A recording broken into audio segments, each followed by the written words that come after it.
नमस्कार। स्वागत है आप सबका राजनीति के इस अखाड़े में। मेरा नाम है अजय सेतिया। मित्रों, गजब हो रहा है। जो बात सबको दिख रही थी वह राहुल गांधी को नहीं दिखी और कांग्रेसी उन्हें विजनरी नेता कहते हैं। मैं पिछले 6 महीनों से कह रहा था, मैं ही क्यों, हर अक्लमंद बंदा यह जानता था और कह भी रहा था कि दिल्ली प्रदेश कांग्रेस और पंजाब प्रदेश कांग्रेस आम आदमी पार्टी से चुनाव गठबंधन नहीं चाहती। पर राहुल गांधी ने कह दिया कि मैं कांग्रेस का मालिक हूं, मैं जो चाहूंगा वही करूंगा और वही होगा।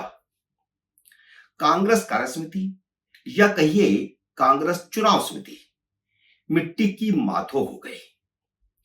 कांग्रेस अध्यक्ष मल्लिकार्जुन खड़गे तो मिट्टी के मादो हैं ही। वह तो 4 जून का इंतजार कर रहे हैं, नतीजे आए और वह अपना इस्तीफा देकर राहुल गांधी से अपनी जान छुड़ाए।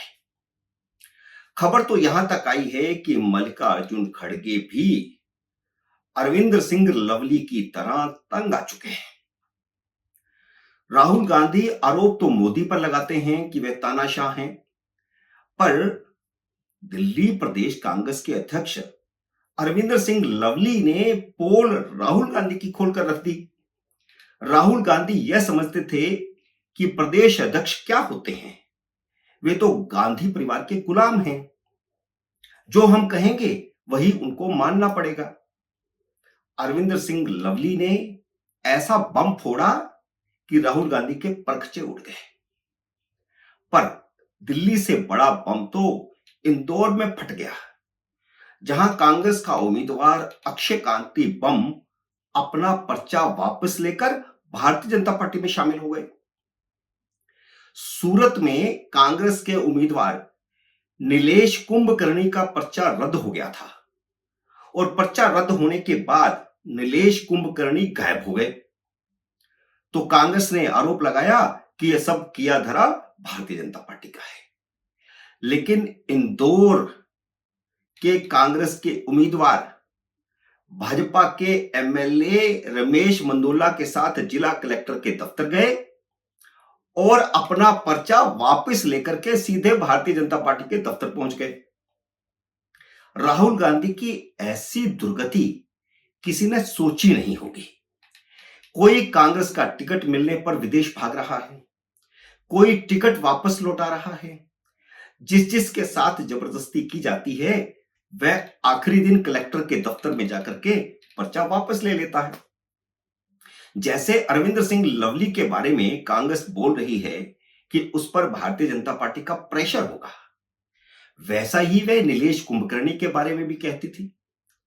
अब अक्षय कांति बम के बारे में भी कहेंगे।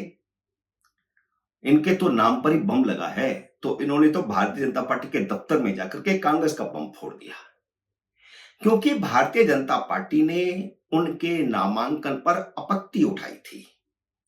उन पर 307 में केस दर्ज हुआ था।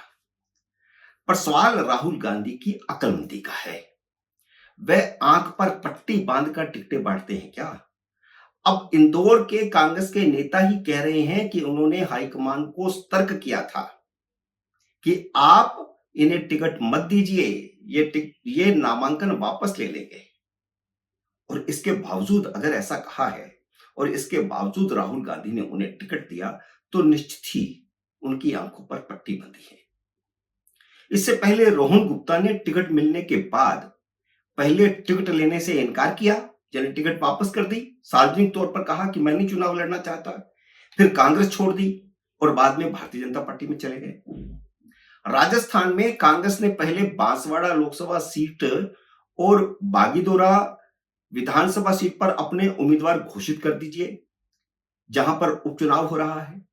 फिर बीएपी यानी वहां की एक लोकल पार्टी है, भारत आदिवासी पार्टी, उसके साथ गठबंधन कर लिया और अपने दोनों उम्मीदवारों के, लोकसभा के उम्मीदवार और विधानसभा के उम्मीदवार जहां उपचुनाव हो रहा है, उन्हें कहा कि अपने पर्चे वापस ले लीजिए।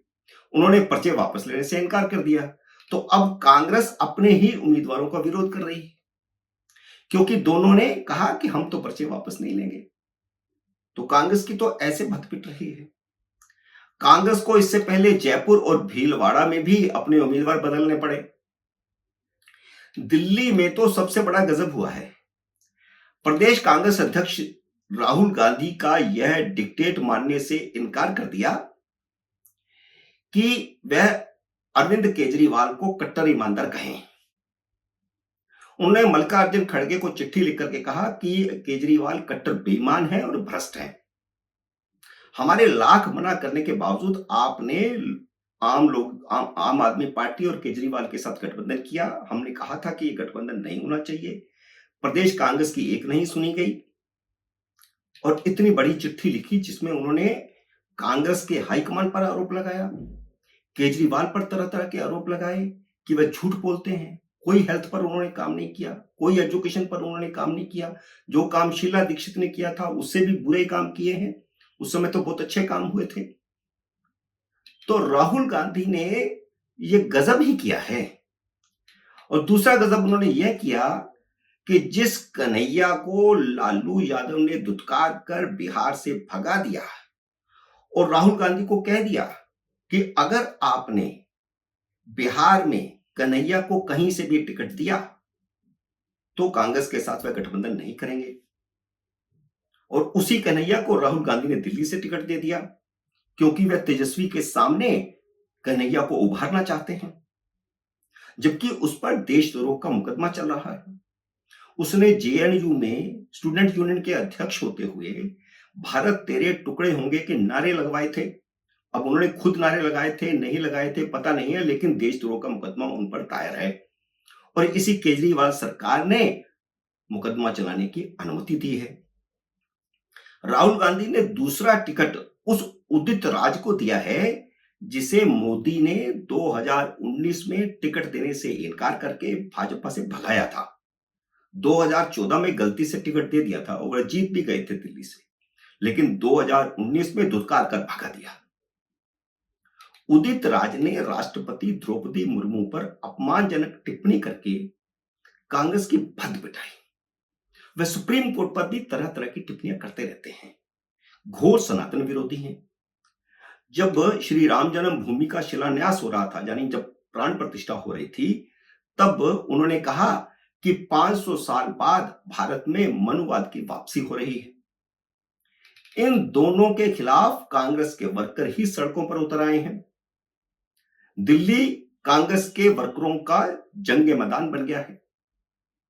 अरविंदर सिंह लवली ही नहीं बल्कि शीला दीक्षित के बेटे, जो 3 बार लगातार मुख्यमंत्री रही थी, और संदीप दीक्षित उनके जो बेटे हैं वे सांसद भी रहे हैं।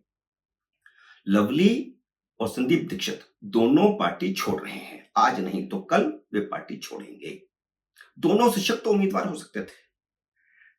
सीटें गठबंधन में सोच समझ करके ली जा सकती थी, लेकिन राहुल गांधी ने गलती की।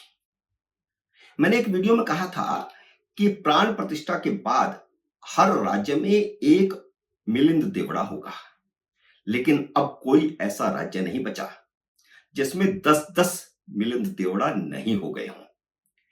इन चुनावों में 20,000 से ज्यादा कांग्रेस के नेता और कार्यकर्ता भाजपा में शामिल हो चुके हैं। कांग्रेस से निकले 38-39 उम्मीदवारों को तो भारतीय जनता पार्टी ने अपना टिकट दिया है, जो बड़े नेता हैं कांग्रेस के। तो मित्रों, आज के इस वीडियो में इतना ही। उम्मीद है मेरा यह वीडियो आपको पसंद आया होगा। इसे लाइक और शेयर कीजिए। जल्द ही मिलते हैं अगले वीडियो में किसी अन्य विषय के साथ। तब तक नमस्कार।